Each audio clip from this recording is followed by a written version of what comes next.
चलिए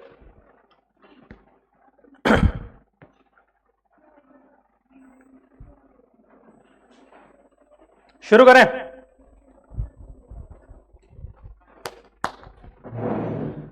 good evening, कैसे हैं सब? ऑनलाइन गाइस क्विकली कंफर्म करेंगे आवाज, screen, everything is fine?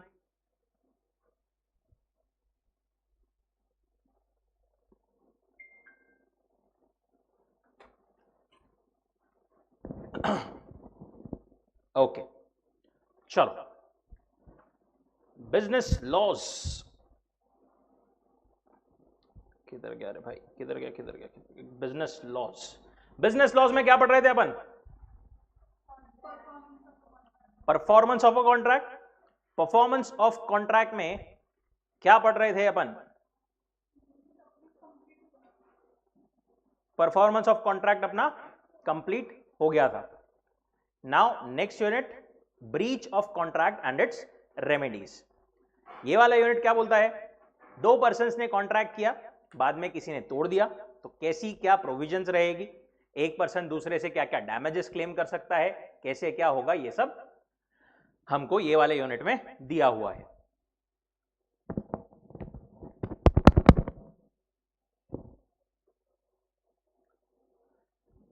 Breach of contract and it remedies.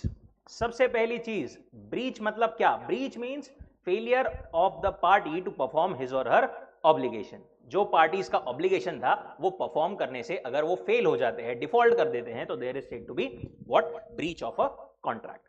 अब ब्रीच जो है अपन ने थोड़ा सा इंट्रोडक्शन में देखा था पिछले यूनिट में, can be actual breach, can be anticipatory breach. पहले इन्होंने एक्सप्लेन किया है एंटीसिपेटरी ब्रीच। एंटीसिपेटरी ब्रीच मतलब क्या? ए ने प्रॉमिस किया बी को कि मैं तेको क्या करूंगा, फॉर एग्जाम्पल हॉर्स बेचूंगा। कब? आज से 15 दिन बाद, 15 डेज बाद जो है मैं तेको हॉर्स बेचूंगा। अब 15 डेज होने के पहले ही क्या हुआ? 10 दिन के बाद में ही ए ने बोला कि मैं तेको हॉर्स नहीं बेचूंगा। जब एक्चुअल परफॉर्मेंस का टाइम था उसके पहले ही एक पर्सन ने अपना ऑब्लिगेशन परफॉर्म करने से मना कर दिया, मैं परफॉर्म नहीं करूंगा। ठीक है, this is what? Anticipatory breach of contract.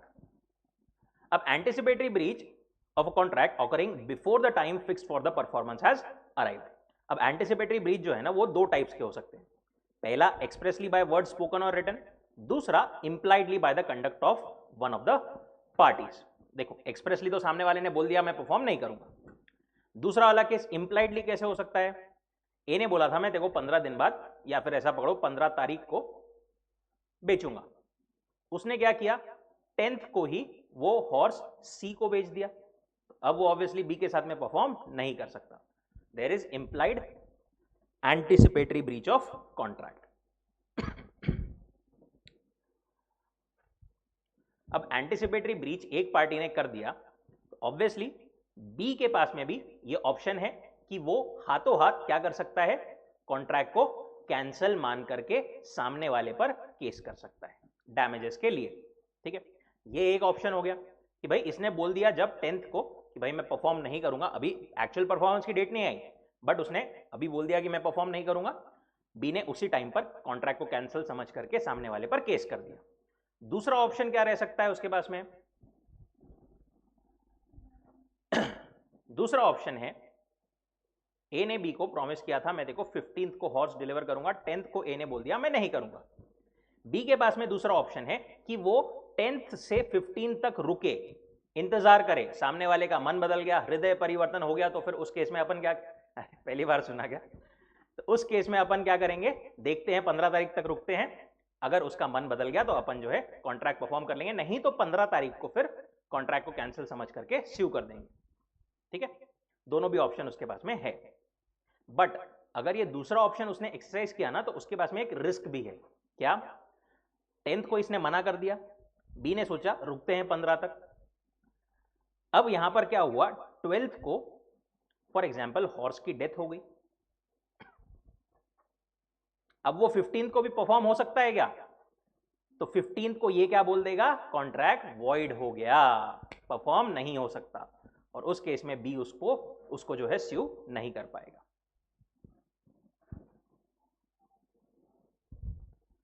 Effect of anticipatory breach, to either treat rescinded and sue the other party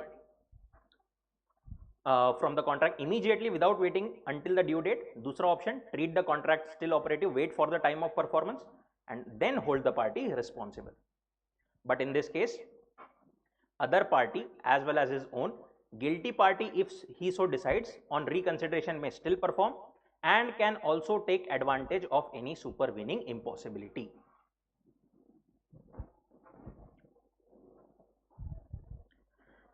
दूसरी चीज है एक्चुअल ब्रीच, मतलब जब कॉन्ट्रैक्ट ड्यू था, परफॉर्मेंस जब परफॉर्म हो रहा है या फिर ड्यू है जिस टाइम पर, उस टाइम पर मना कर देना परफॉर्म करने से, that is actual breach. In contrast it is a case refusal to perform on the scheduled date. Parties are bound to perform, but when one of the parties break the contract by refusing to perform, he is said to have committed a breach. Other party के पास में क्या option आ जाएगा, obtains a right of action against the one who has refused. अब ये जो है actual breach, इसमें भी दो केसेस दिए इन्होंने. पहला, at the time when performance of the contract is due. A ने बोला था बी को, मैं तेरे को जो है 10 तारीख को गुड्स डिलीवर करूंगा. जब 10 तारीख आई उसने मना कर दिया, 10 तारीख को मैं परफॉर्म नहीं करूंगा, डिलीवर नहीं करूंगा. दूसरा, during the performance of contract. हो सकता है actual breach also occurs when during the performance of contract one party fails or refuses to perform his obligation. ए ने बी को प्रॉमिस किया था मैं तेरे को पेंट करके देता हूं घर, पेंट कर रहा था, करते करते उसने जो है बीच में से छोड़ करके चला गया, नहीं करना है. That is also actual breach during the performance of contract.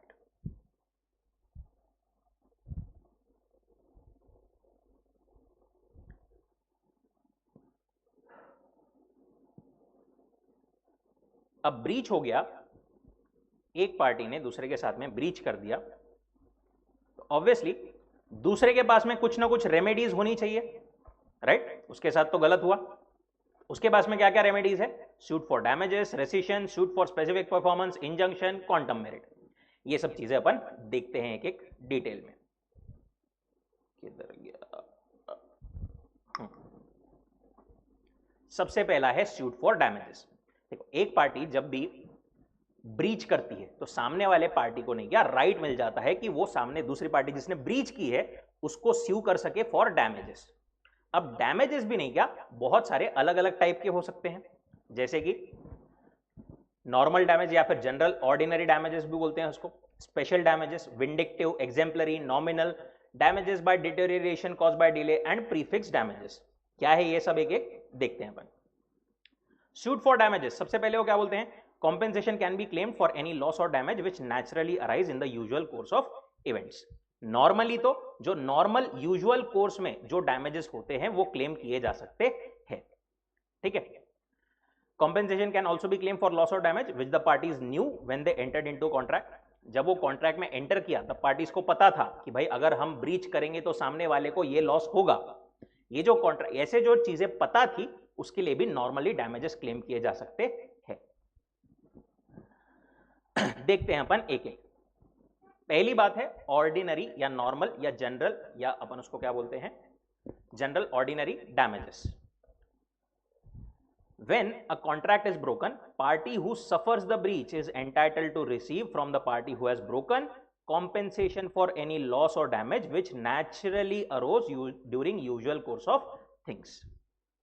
जो यूजुअल कोर्स ऑफ थिंग में नॉर्मली नेचुरली हुए हैं जो भी डैमेजेस, वहां पर वो वाले डैमेजेस रिकवर किए जा सकते हैं. जैसे एक छोटा सा एग्जांपल, ए ने बी को बोला था कि मैं तेरे को शूज डिलीवर करूंगा, उसने डिलीवर नहीं किया, राइट?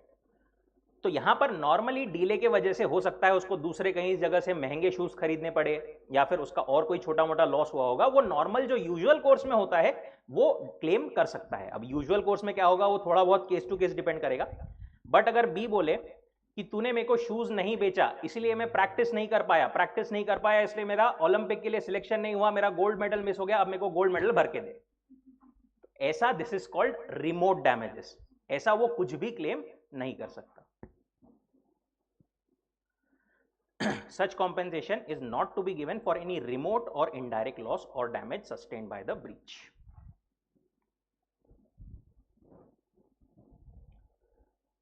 अब इसी से रिलेवेंट एक केस लॉ है अपने को, हैडली वर्सेस बक्सेंडेल।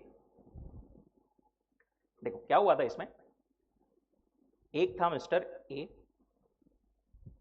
उसकी नहीं क्या मील थी, एक फैक्ट्री थी, उसमें उसकी एक क्रैंक शाफ्ट होती है, बेसिकली एक मशीन होती है मील में, वो खराब हो गई। उसने अपने सप्लायर मिस्टर बी था एक, उसको बोला कि भाई देख ये तूने सप्लाई किया था खराब हो गई है। बी बोला कोई बात नहीं, आप ट्रांसपोर्टर के थ्रू भेज दो मेरे को, मैं सुधरवा के आपको भेज देता हूं वापस। ए ने सी को, ट्रांसपोर्टर को वो चीज डिलीवर की। ट्रांसपोर्टर ने बोला ठीक है मैं जो है 2 दिन में वहां पे पहुंचा दूंगा और फिर उससे आएगी वापस से आपको पहुंचा दूंगा। ऐसा सब हो गया, वहां पर डिस्कस हो गया, डिसाइड हो गया।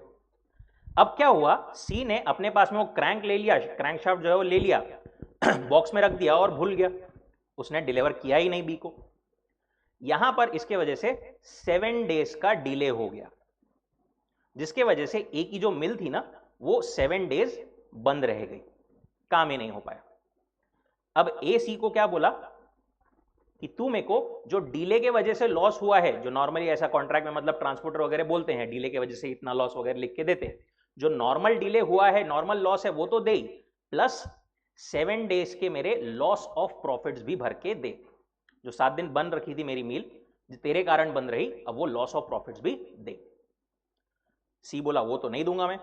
दोनों कोर्ट में गए, कोर्ट में जाकर के क्या डिसाइड हुआ कि ए ने सी को ये बोला था क्या कि भाई मेरे को मशीन जो है वो एकदम इमीडिएट चाहिए, अगर तूने नहीं डिलीवर किया तो मेरी मशीन जो मेरी फैक्ट्री बंद हो जाएगी, ऐसा कुछ बोला था क्या ए ने सी को?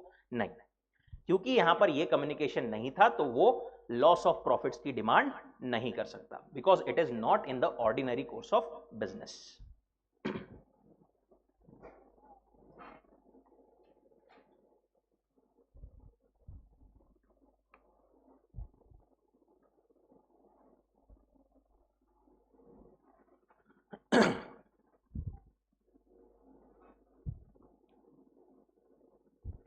The court held that P was entitled only to ordinary damages and was not liable for the loss of profits because it was not made known to them that the delay would result in loss of profit.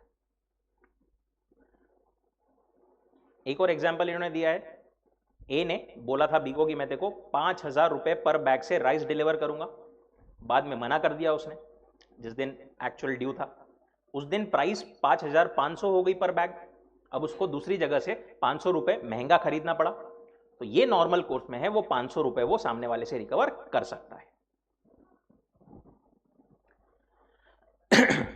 इसके against एक आता है special damages. Special damages क्या है?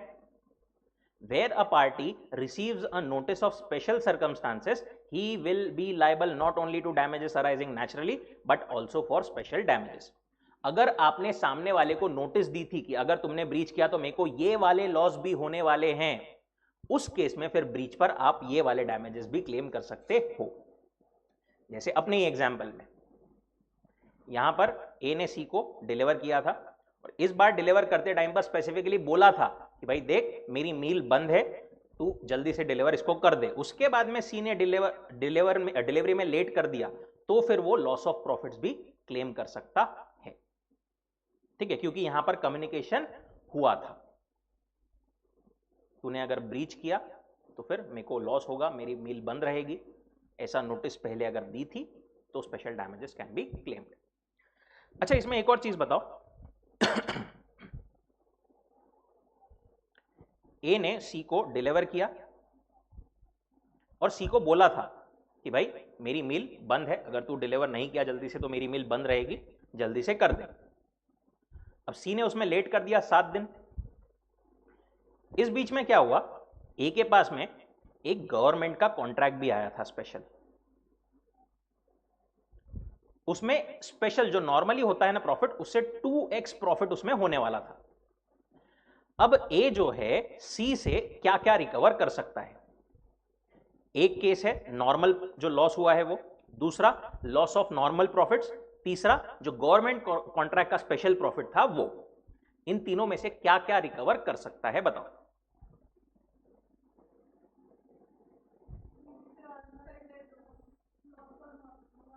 Normal जो ordinary damages हुए हैं वो, loss of profit, loss of profit और नॉर्मल बिजनेस बेसिकली, जो स्पेशल डैमेजेस जो अपन बोल रहे हैं। हाँ स्पेसिफाई किया था उसने गवर्नमेंट कॉन्ट्रैक्ट का, नहीं, क्योंकि यहां पर अगेन गवर्नमेंट कॉन्ट्रैक्ट की नोटिस वहां पर नहीं दी गई थी, सिर्फ वो लॉस ऑफ प्रॉफिट्स रिकवर कर सकता है। वो ये हमारा एग्जांपल यहां पर नीचे 5 वाला बोलता है। अगर स्पेसिफाइड बोला है उसने, एक्चुअली वो फिर स्पेशल डैमेजेस ही बन गए ना। जिस चीज की नोटिस दी गई है they turn basically special damages. देखो ऑर्डिनरी डैमेजेस जो यूजुअल कोर्स ऑफ बिजनेस में होते हैं कि भाई एक ट्रांजैक्शन में अगर डिले हुआ तो नॉर्मली तो ये लॉस होता ही है। जैसा अपन ने एग्जांपल देखा था 5000 के बजाय उसको 5500 में खरीदना पड़ा, ये नॉर्मल ट्रांजैक्शन में होता ही है। बट कुछ तो भी अलग अगर स्पेशल है तो उसके लिए आपको नोटिस देना पड़ेगा।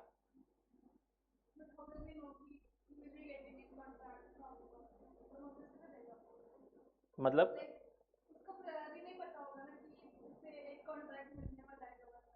हाँ तो वही तो, अब लॉ वैसे ही है।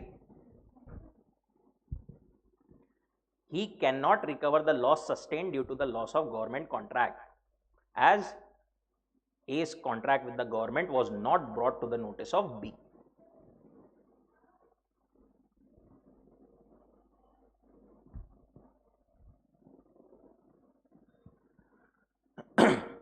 एक हो गया नॉर्मल जनरल डैमेजेस, दूसरा हो गया स्पेशल डैमेजेस।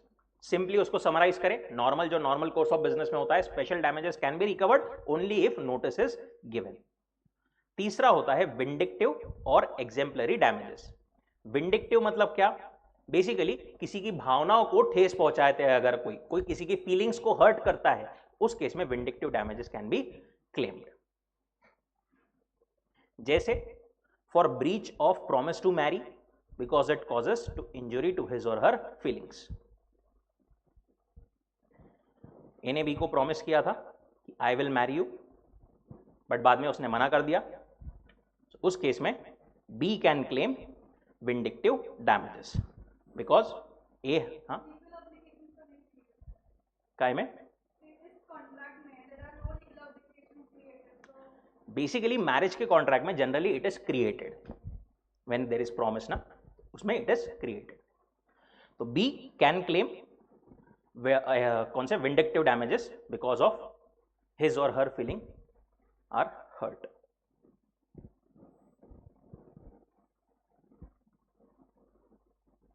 दूसरा एग्जेम्पलरी डैमेजेस।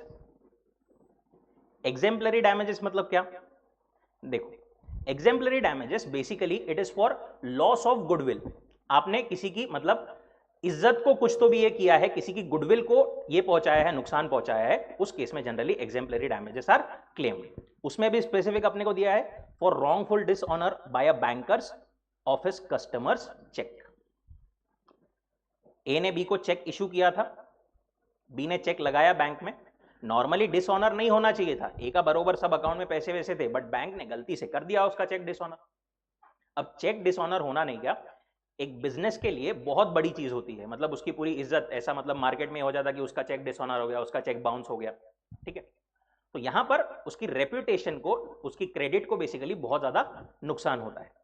इस केस में वो एग्जेम्पलरी डैमेजेस क्लेम कर सकता है from the bank. wrongful dishonor to the drawer of check is so heavy that this causes loss of credit and reputation. Now, अब ये केस था Gibbons versus Westminster, actually Westminster नहीं है, Westminster चाहिए bank. Businessman ये normally exemplary damages claim कर सकता है, राइट। बट अगर कोई नॉन ट्रेडर पर्सन जो नॉर्मली चेक इशू भी नहीं करता, उसने अगर चेक इशू किया और उसका गलती से डिसऑनर हो गया चेक, तो क्या वो क्लेम कर सकता है क्या? नहीं। ऐसे ही हुआ था, एक नॉर्मल पर्सन ने जो नॉर्मली चेक इशू भी नहीं करता था, उसने ऐसी एक बार चेक इशू किया और गलती से वो डिसऑनर हो गया बैंक से, गया कोर्ट में, नहीं नहीं मेरी इज्जत मेरी इज्जत। बोले तेरी इज्जत है क्या पहले, मतलब है मतलब इन द सेंस देखो बिजनेस में कुछ लॉस हो रहा है क्या उसके वजह से, नहीं हो रहा है, तो उस केस में you can not claim the damages. Non trader can not get heavy damages unless proved as special. Then nominal damages. Nominal मतलब क्या? बेसिकली यहां पर इंटरप्रिटेशन देखिए, नॉमिनल मतलब जस्ट नाम का, just for the sake of it, right. Nominal damages मतलब क्या? They are awarded where the plaintiff has proved that there has been a breach but he has not in fact suffered any real damage. A ने B पर case किया, ए बोला मैं सही, B बोला मैं सही। अब यहां पर कोर्ट में प्रूव हो गया कि ए सही है, ठीक है, ए को एक्चुअली कोई लॉस वगैरह नहीं हुआ था, बट क्योंकि ए की बात सच निकली ना, तो just to prove that, just to establish that, कुछ तो भी एक नॉमिनल डैमेजेस, नॉमिनल अमाउंट दिया जा सकता है। Awarded just to establish right to degree. Right to degree मतलब, राइट टू डिग्री मतलब basically order of the court, उसके पास में राइट है, उसकी बात सही है। अमाउंट इसका can be as low as 10 पैसे, मतलब जस्ट एक कुछ टोकन अमाउंट रह सकता है। Damages for deterioration caused by delay, क्या बोल रहे हो? Damages can be recovered from carrier even without notice. Deterioration caused by delay, ये क्या होता है?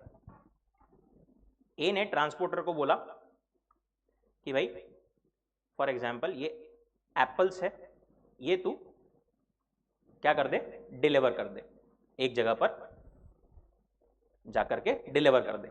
ट्रांसपोर्टर ने उसमें डिले कर दिया, जिसकी वजह से क्या हुआ, एप्पल्स खराब हो गए। अब यहां पर ये वाले एप्पल्स का loss can be recovered by a from the transporter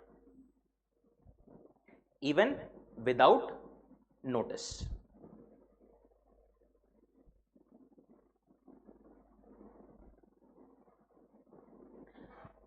अब देखो डिटोरिएशन यहां पर सिर्फ डैमेज या फिर ऐसा कुछ ये नहीं बोल रहे हो, डैमेज तो कवर है ही कुछ, अगर उसमें क्वालिटी खराब हो गई वगैरह, but also loss of special opportunity for sale. For example A ने ट्रांसपोर्टर को बोला था, ट्रांसपोर्टर बोला मैं 2 दिन के अंदर डिलीवर कर दूंगा, ट्रांसपोर्टर ने 4 दिन लगा दिया। इसकी वजह से क्या हुआ, ए जो पहले अपना माल बेच सकता था ज्यादा प्राइस पर, वो 2 दिन में दूसरे वाले सप्लायर्स भी आ गए और उन्होंने अपना माल ज्यादा प्राइस पर बेच दिया। एक मार्केट में बेसिकली सबसे पहले इसका माल पहुंचने वाला था, बट अब दूसरों का माल पहुंच गया और उनको ज्यादा प्राइसेस मिल गई। This is loss of special opportunity for cell, right. इसके लिए भी वो डैमेजेस क्लेम किए जा सकते हैं।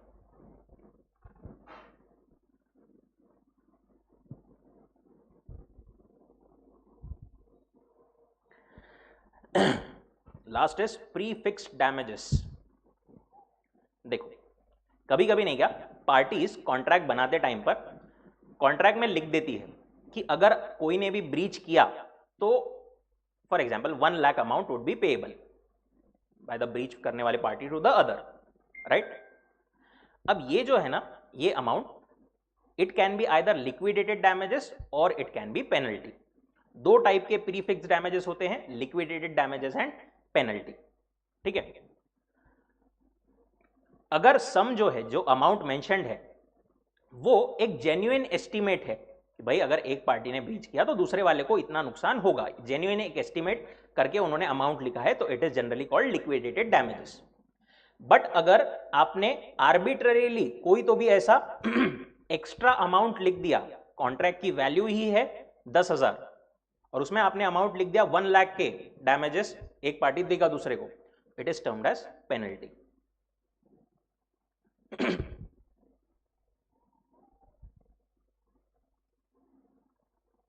अब इंडियन लॉ में नहीं गया, एक्चुअली क्लासिफिकेशन का ज्यादा मतलब है नहीं, क्योंकि इंडियन लॉ क्या बोलता है, कोर्ट्स डिसाइड करेगा हर एक केस में कि सामने वाले को लॉस कितना हुआ है। जो एक रीजनेबल अमाउंट कोर्ट को लगेगा वही अमाउंट वो अलाउ करेगा as damages.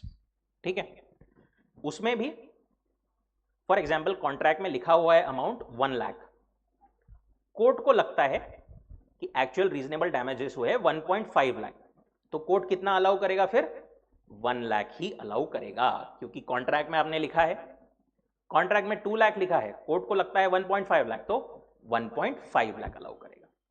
Basically amounts that court decide as reasonable or the amount written in the contract whichever is lower.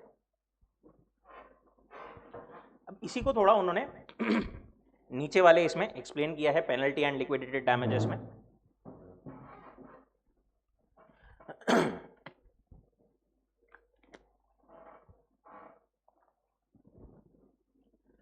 Again वही चीज, पार्टीज हो सकता है पहले से ही कुछ एक अमाउंट लिख के रख दे कॉन्ट्रैक्ट में कि भाई अगर ब्रीच हुआ तो इतना अमाउंट के लिए लायबल रहेगी एक पार्टी दूसरे को। आपने कुछ भी अमाउंट लिख दिया, बट क्या कोर्ट एक्सेप्ट करेगा क्या? इंग्लिश लॉ में अलग चीज है, इंडियन लॉ में अलग चीज है। इंग्लिश लॉ में क्या बोलते हो? The sum so fixed may be interpreted as liquidated damages और पेनल्टी। जैसा अपन ने बोला, अगर वो जेन्युइन प्री एस्टिमेट है तो लिक्विडेटेड डैमेजेस समझा जाएगा, और अगर कुछ तो भी एक्स्ट्रा वैगेंट अनरीजनेबल अमाउंट लिखे हुआ है कुछ तो भी, तो it is what treated as penalty. Such a clause is disregarded and the injured party cannot recover more than actual loss. ऐसा आप कुछ भी अमाउंट लिख दो बट स्टिल आप कितना रिकवर कर पाओगे? सिर्फ एक्चुअल लॉस। इंडियन लॉ क्या बोलता है सिमिलर लाइंस पर? There is no distinction between penalty and liquidated damages. ये डिस्टिंक्शन ही नहीं चाहिए हमको। ठीक है, हम क्या करेंगे? Courts award only reasonable compensation. Court decide करेगा कितना रीजनेबल कॉम्पेंसेशन है, not exceeding sum so mention in the contract. आपने कॉन्ट्रैक्ट में लिखा है, उससे ज्यादा भी अगर कोर्ट को लगता है तो मैक्सिमम जितना आपने लिखा हो उतना अलाउ करेंगे। अगर कोर्ट्स को लगता है उससे ज्यादा अमाउंट आपने कॉन्ट्रैक्ट में लिखा है तो कोर्ट को जो लगता है वही अलाउ करेंगे।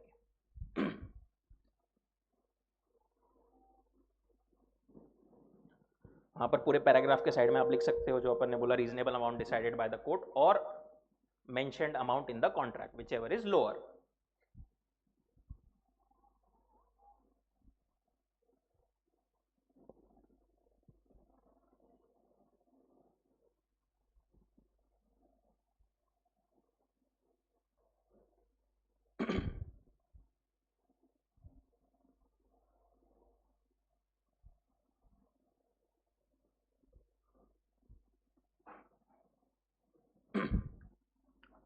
आपको अल्टीमेटली क्या है, पेनल्टी बोल करके आपने कुछ भी अमाउंट लिख दिया तो वो रिकवरेबल नहीं रहेगा, कोर्ट डिसाइड करेंगे उसके हिसाब से वो रहेगा। जैसे एग्जांपल 9, ए ने बोरो किया बी से 10,000 रुपए एंड बी ने उससे साइन करवा लिया बॉन्ड 20,000 रुपए का। अगर तूने कोई भी इंस्टॉलमेंट में डिफॉल्ट किया तो तू मेरे को फिर 10,000 नहीं 20,000 रुपए देगा। This is what like penalty. ठीक है, कोर्ट्स यहां पर इसको डिसरिगार्ड करेंगे। This is a stipulation by way of penalty. वो सिर्फ 10,000 के लिए ही लायबल रहेगा। 10,000 या कोर्ट जैसे भी डिसाइड करेंगे प्लस इंटरेस्ट वगैरह उस हिसाब से। A undertakes to repay B 10,000 by 5 monthly instalments. A ने बी से 10,000 रुपए लिया, दूसरा केस, और बोला कि 5 इक्वल मंथली इंस्टॉलमेंट्स में मैं पे करूंगा। इसमें अगर उसने ऐसा क्लॉज डाला बी ने कि अगर तूने डिफॉल्ट किया तो 10,000 पूरे के पूरे इमीडिएटली ड्यू हो जाएंगे। दिस इज परफेक्टली फाइन, यहां पर कोई पेनल्टी एक्स्ट्रा अमाउंट नहीं है। इसी बेसिस पर, अच्छा एक और एक्सेप्शन यहां पर रह गया अपना, क्या बोलते हो आप? पेनल्टी बोल करके कोई भी अमाउंट ऐसा मेंशन नहीं कर सकते, पेनल्टी रिकवरेबल नहीं रहेगी। But if it is case of central और स्टेट गवर्नमेंट, उस केस में उन्होंने अगर कोई भी अमाउंट लिखा है तो वो एज अ पेनल्टी भी किसी से भी रिकवर कर सकते हैं। फॉर एग्जाम्पल गवर्नमेंट ने कॉन्ट्रैक्ट दिया मिस्टर ए को काय का, ब्रिज बनाने का। कॉन्ट्रैक्ट था फॉर एग्जाम्पल 1 करोड़ का। गवर्नमेंट ने बोला अगर तुमने ब्रीच किया तो तुमको 10 करोड़ की पेनल्टी लगेगी। तो ये इस केस में गवर्नमेंट रिकवर कर सकती है।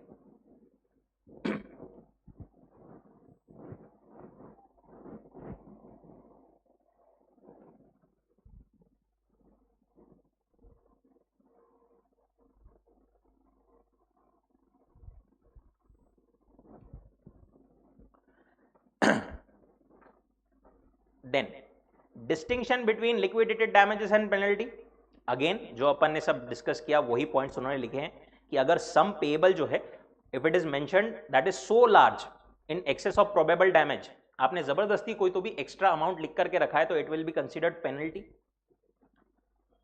Where a sum is payable on certain date, further sum event if default, then latter sum is penalty.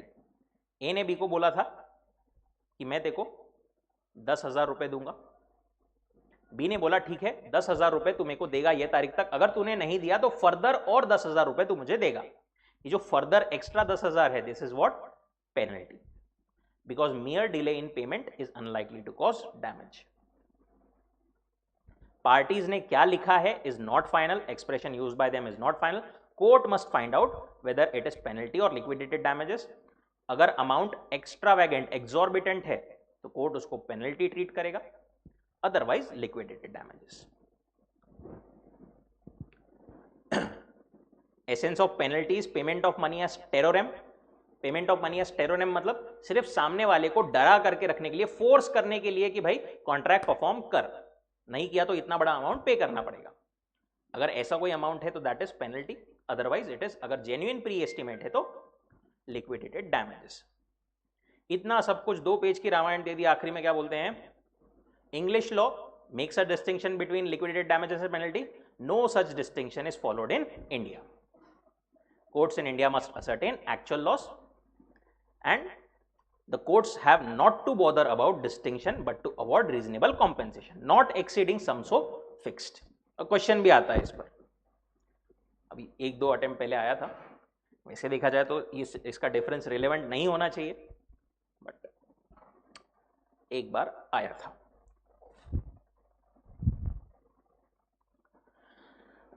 ठीक है, डैमेजेस तक ठीक है सब. ऑनलाइन गाइज ऑल्सो, यहां तक everyone with me, Kanchan, Aarush, Jiya, Shubham.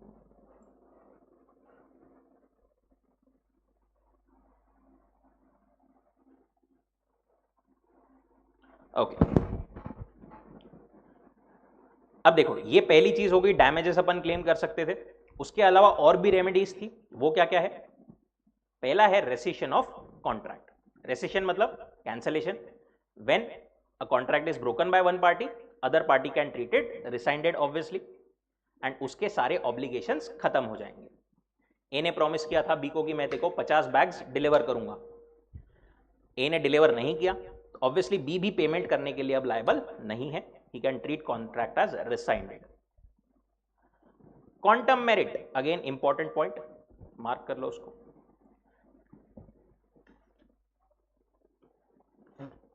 देखो क्वांटम मेरिट क्या बोलता है, जितना काम आपने किया है, जितना वर्क परफॉर्म हुआ है, जितना परफॉर्मेंस हुआ है, उतने का कॉम्पेंसेशन मिल जाना चाहिए.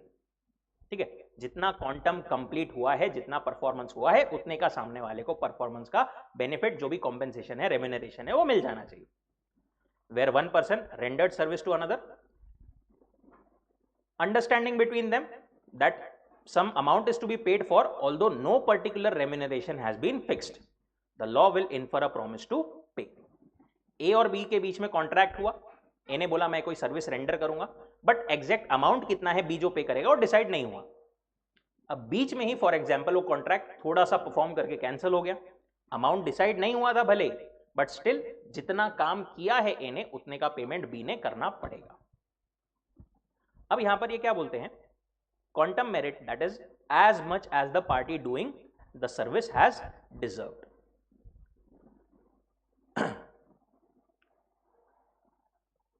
अब ये अप्लाई होने के लिए भी नहीं क्या, 2 कंडीशन फुलफिल होना जरूरी है. सबसे पहला, it is only available if the original contract has been discharged. अगर आपका जो है कॉन्ट्रैक्ट डिस्चार्ज हो गया है, बेसिकली कैंसिल हो गया है या बीच में से आधा छोड़ करके हो गया है, डिस्चार्ज हो गया है, तो ही क्वांटम मेरिट क्लेम किया जा सकता है. दूसरा, क्वांटम मेरिट कौन क्लेम कर सकता है, जो पार्टी डिफॉल्ट पर नहीं है. जिसका डिफॉल्ट नहीं है ऑब्वियसली वही क्लेम कर सकता है. एग्जांपल्स देखेंगे अपन इसके. जैसे फॉर एग्जांपल बेसिक, आप ऑटो में बैठे, आपने ऑटो में बैठ करके बोला फॉर एग्जांपल कोथरूड से कि भाई मेरे को प्रेस्टीज पॉइंट जाना है। प्रेस्टीज पॉइंट पर आपने बीच में शिवाजी नगर में ही कहीं पर तो भी बोला कि मेरे को उतरना है। यहां पर आप पूरा ही कुछ भी पेमेंट करने से मना कर सकते हो कि ऑटो वाले को जितना शिवाजी नगर तक का फेयर हुआ वो पेमेंट करना ही पड़ेगा। ऑटो वाले की गलती है क्या? नहीं, ऑटो वाला can demand because he is not at default. Quantum merit, जितना परफॉर्मेंस उसने किया है उतना आपको पे करना पड़ेगा। अगर उसका डिफॉल्ट है, वही बीच में बोले कि शिवाजी नगर में नहीं उतर जाओ, अभी मेरे को दूसरा देखना है, तो उस केस में फिर can he legally demand? No.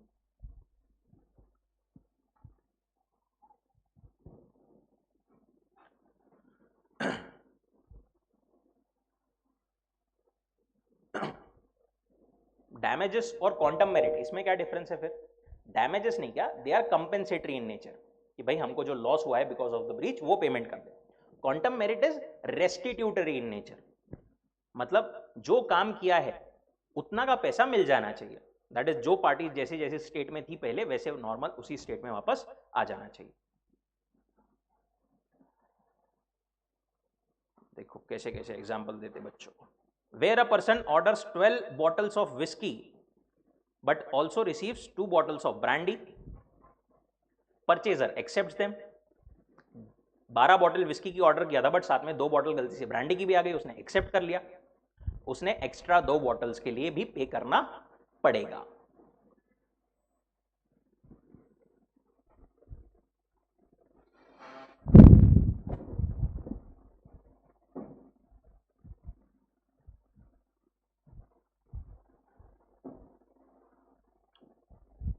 Claim for quantum meruit following cases में अराइज होता है generally.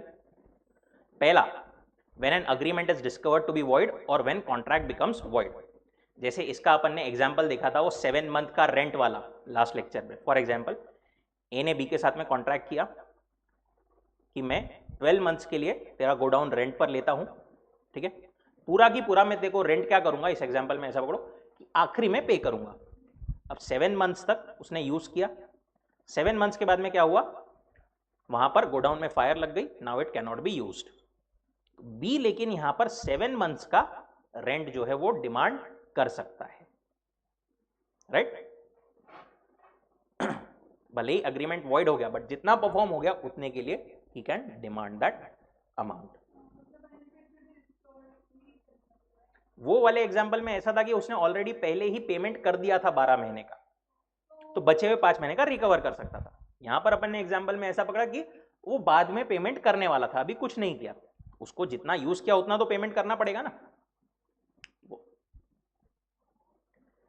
When something is done without any intention to do so gratuitously, एक पर्सन ने दूसरे के लिए कुछ किया है without the intention of free में करने का, फ्री में करने का कोई इंटेंशन नहीं था, उसने किया। जैसा ऑटो का अपन ने एग्जांपल लिया, ऑटो को आपने बीच में छोड़ दिया, ऑब्वियसली ऑटो वाले का फ्री में करने का इंटेंशन था क्या वहां तक आपको ट्रांसपोर्ट? नहीं।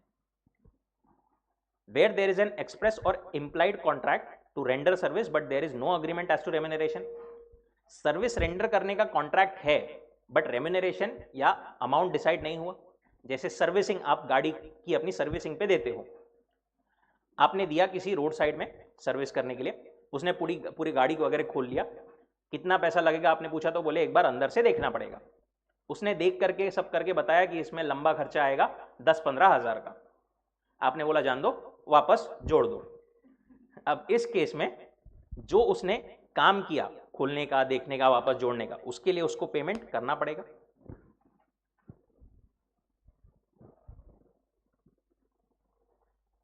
When one party abandons or refuses to perform the contract, A painter था, बी के यहां पर पेंट कर रहा था, पूरा एक रूम पेंट करना था, 2 दीवार पे पेंट करने के बाद में क्या हुआ, बी बोला मत कर, तेरा पेंट अच्छा नहीं है।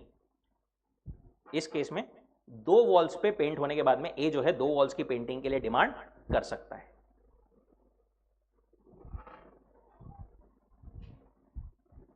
Where a contract is divisible and party not in default has enjoyed the benefit of part performance, आधा परफॉर्म हो गया है, आधा बाकी है। फॉर एग्जाम्पल, डिलीवर करना था 100 यूनिट्स, अभी सिर्फ 50 यूनिट्स किए हैं, बाद में ब्रीच कर दिया, 50 यूनिट्स का जो है वहां पर जो है पेमेंट करना पड़ेगा। एंड लास्टली, अगर कॉन्ट्रैक्ट इनडिविजिबल है और कॉन्ट्रैक्ट जो है वो सही से परफॉर्म नहीं हुआ है, तो आप डिडक्शन कर सकते हो फॉर बैड वर्क। जैसे पेंटिंग का एग्जाम्पल लिया था अपन ने, अगर उसने पेंटिंग किया बट अच्छे से नहीं किया पूरे इस पे, तो आप थोड़ा बहुत उसमें डिडक्शन कर सकते हो फॉर बैड वर्क।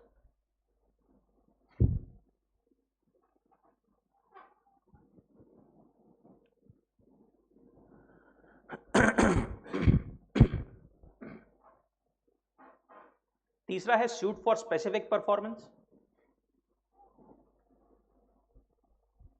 देखो सूट फॉर स्पेसिफिक परफॉर्मेंस क्या बोलता है,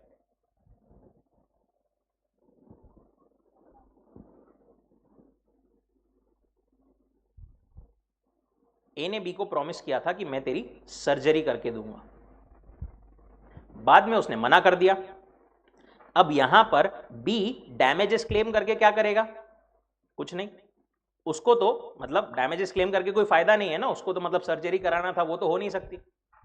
तो ये नहीं, क्या कोई कोई केसेस में कोर्ट में जाकर के बोल सकता है, बोले जज साहब इसको बोलो कि ये स्पेसिफिकली जो काम इसने बोला था वो ही परफॉर्म करेगा, दैट इज स्पेसिफिक परफॉर्मेंस, जहां पर damages are not adequate remedy.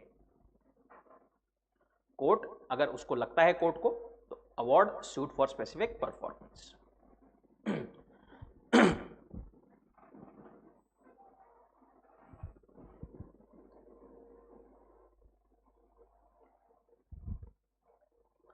Last one is suit for injunction.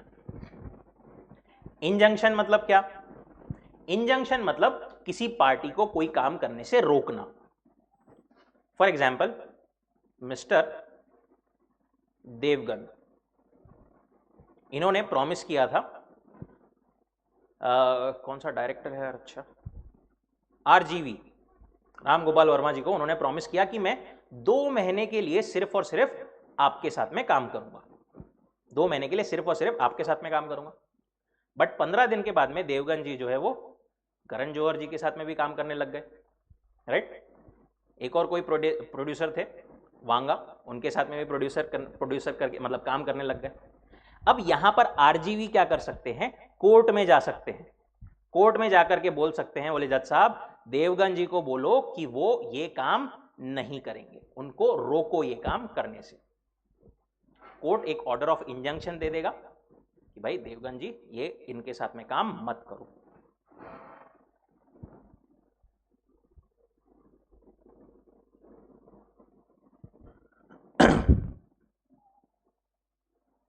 Last point is party rightfully resigning the contract is entitled to compensation.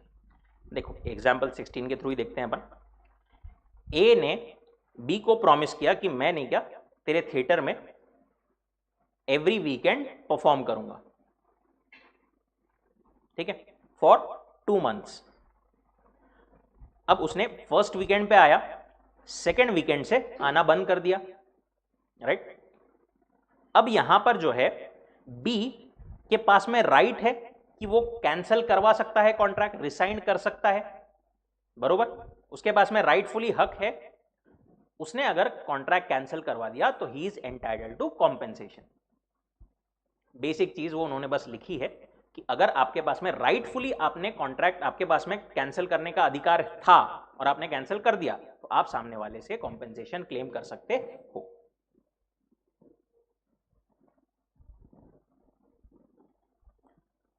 That is breach of contract and its remedies.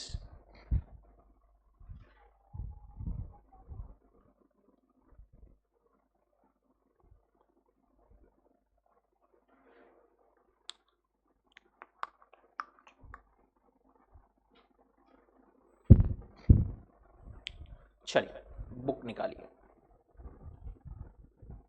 एक question लिखा जाए।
दिख रहा है क्या?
Okay stop.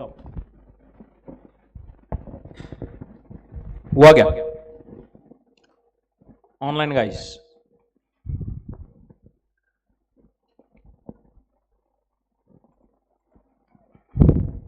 Can I quickly see once?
Okay, one word में answer क्या है? Can not recover. प्रोविजंस क्या है अपनी एप्लीकेबल? सबसे पहले तो as per section 73 to 75, damage means sum of money claimed or awarded in compensation for loss or an injury. Again एक लाइन में there can be an introduction, नहीं लिखा आपने, कोई बात नहीं, अगर आपको ध्यान में आता है तो इट्स बेटर टू राइट। अगर आपकी स्पीड पूर रही है तो you can write one line. Whenever a party commits a breach, aggrieved party can claim compensation for the loss so suffered.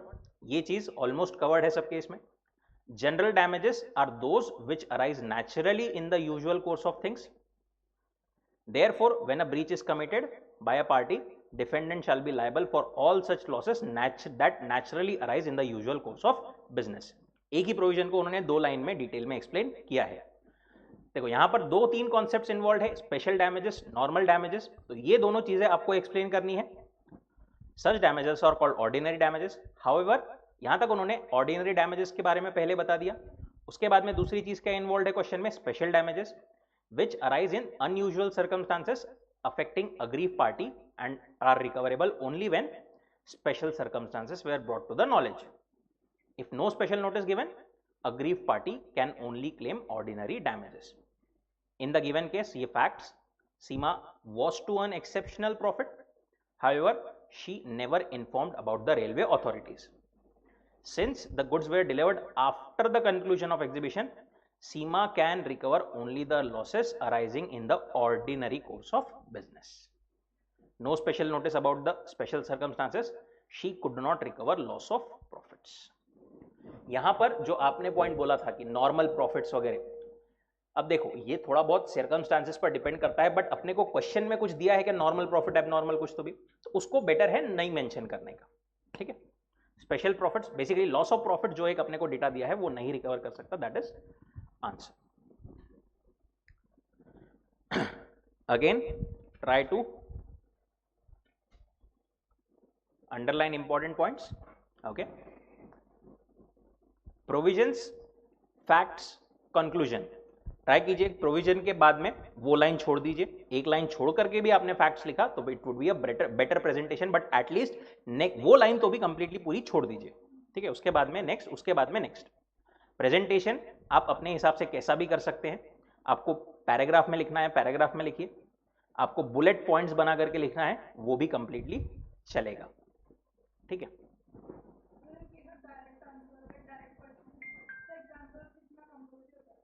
नहीं, मतलब ऐसा, मतलब देखो अब डिपेंड्स ऑन द क्वेश्चन, कभी कभी क्वेश्चन में स्पेसिफिकली पूछा जाता है कि explain with the help of examples also, वहां पर दिया है तो ठीक है, अदरवाइज आपको अपने को एग्जांपल्स क्योंकि बहुत सारे दिए रहते हैं, आपको वैसे एग्जांपल्स लिखना जरूरी नहीं है, क्योंकि क्वेश्चन इटसेल्फ वो जनरली जो पूछते हैं उसके इटसेल्फ जो प्रोविजंस है वो सफिशिएंट रहती है फॉर दैट मच मार्क्स, ठीक है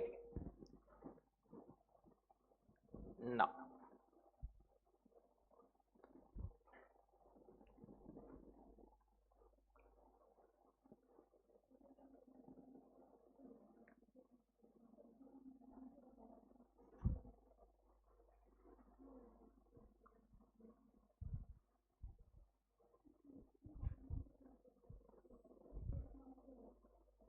क्या हुआ, पानी पूरी खाने जाना है?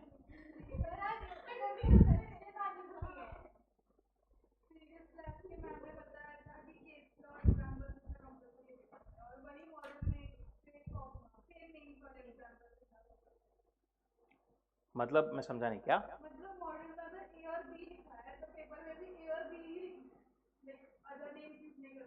विथ रिस्पेक्ट टू, हाँ हाँ, okay okay okay okay okay, A और बी, अच्छा वो नहीं नहीं नहीं, नॉट नॉट एट ऑल। अगर आपको स्पेसिफिकली पूछा गया है तो ठीक है, और उसमें भी ऐसा तो बिल्कुल भी नहीं कि आपको वही वही नाम चाहिए एग्जैक्टली वही, बिल्कुल भी नहीं। श्योर वो फाउंडेशन के बारे में बोल रहे थे, 11th 12th तो नहीं बोल रहे थे वो।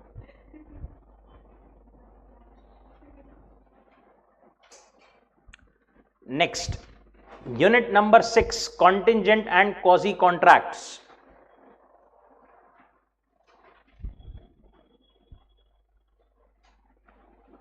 अब जो यूनिट नंबर 6, 7, 8 है ना, वो बेसिकली अपने को कुछ स्पेशल टाइप्स ऑफ कॉन्ट्रैक्ट्स बताते हैं, ठीक है।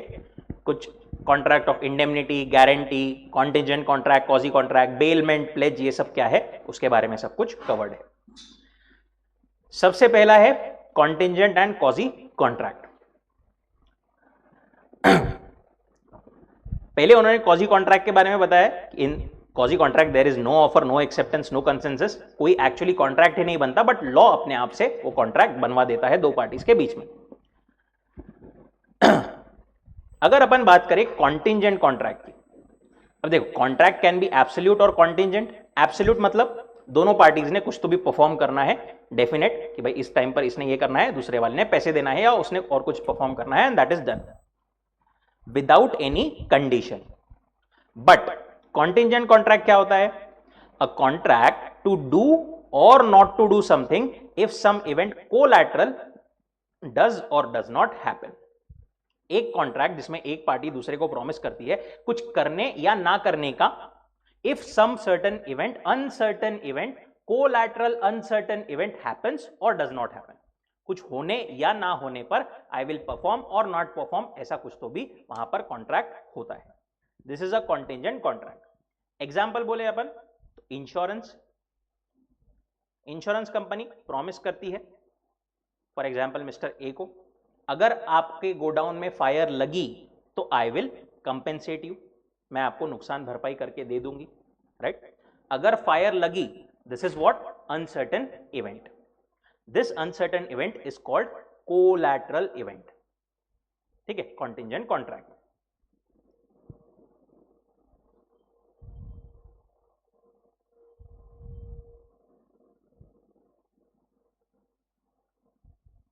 वैसे ही contract of indemnity, contract of guarantee, ये भी काइंड ऑफ कॉन्टिंजेंट कॉन्ट्रैक्ट ही है। इंडेमनिटी मतलब जैसा इंश्योरेंस है वैसा ही रहता है, गारंटी अपन आएंगे नेक्स्ट यूनिट्स में। Now meaning of collateral event, collateral event मतलब क्या बोल रहे हो, an event which is neither a performance directly promised as a part of contract not the whole of the consideration for the promise. जो हम बात कर रहे हैं ना अनसर्टेन कोलैटरल इवेंट की, वो एक्चुअली कॉन्ट्रैक्ट का पार्ट नहीं रहना चाहिए, मतलब it should not be a part of consideration और ऑब्जेक्ट, कुछ परफॉर्मेंस का पार्ट नहीं रहना चाहिए, it should be something unrelated to the performance.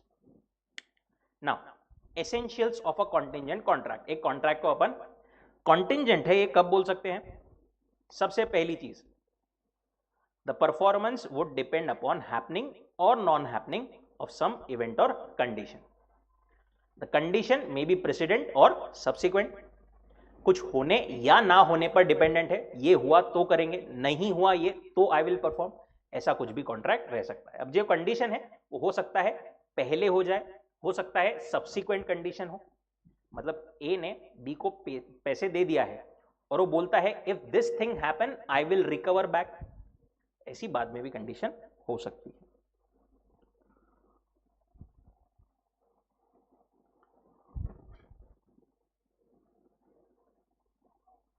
दूसरा, event referred to as collateral to the contract, ये पॉइंट अपन देखते हैं। क्या बोल रहे हो, जो इवेंट है ना वो कोलैटरल होना चाहिए, event should neither be performance promised nor a consideration. जैसे ए ने प्रॉमिस किया बी को कि I will deliver you 100 bags of goods, A B बोला ए को अगर तूने डिलीवर किया 100 बैग्स तो आई विल पे। यहां पर ऐसा बोल सकते हैं क्या अपन कि बी का जो पेमेंट का कंसिडरेशन है वो it is dependent on some condition, B ने ऐसा बोला है कि भाई तूने अगर डिलीवर किया तो मैं तेरे को पैसे दूंगा, वैसे तो कंडीशन है, but this is not a collateral event, क्योंकि यहां पर जो चीज इसने करना है वो एक्चुअली कॉन्ट्रैक्ट का परफॉर्मेंस है। Getting the point? तो basically collateral event should not be a performance of contract, इसको अपन कॉन्टिंजेंट कॉन्ट्रैक्ट नहीं बोल सकते।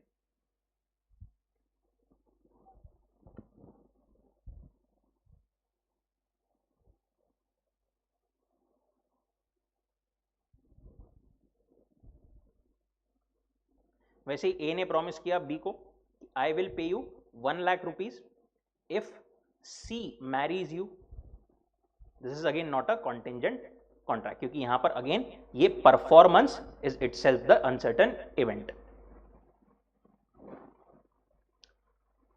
सो बेसिक पॉइंट इज जो कोलैटरल इवेंट बोल रहे हैं it should not be a part of consideration or the performance, it should be something literally collateral. तीसरा, contingent event should not be mere will of the promisor, एक person की इच्छा पर basically वो event dependent नहीं रहना चाहिए।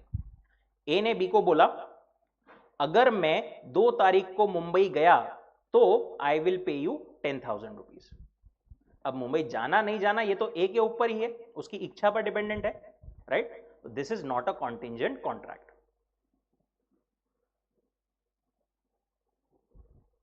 मैं तेको 1 लाख रुपए दूंगा अगर मेरी इच्छा हुई तो, again this is not a contingent contract. अच्छा एक और चीज बताओ क्विकली बस, ए ने बी को बोला I will pay you 10,000 rupees if I go to Mumbai on 2nd of April and it rains on 3rd of April। क्या ये कॉन्टिंजेंट कॉन्ट्रैक्ट है या नहीं?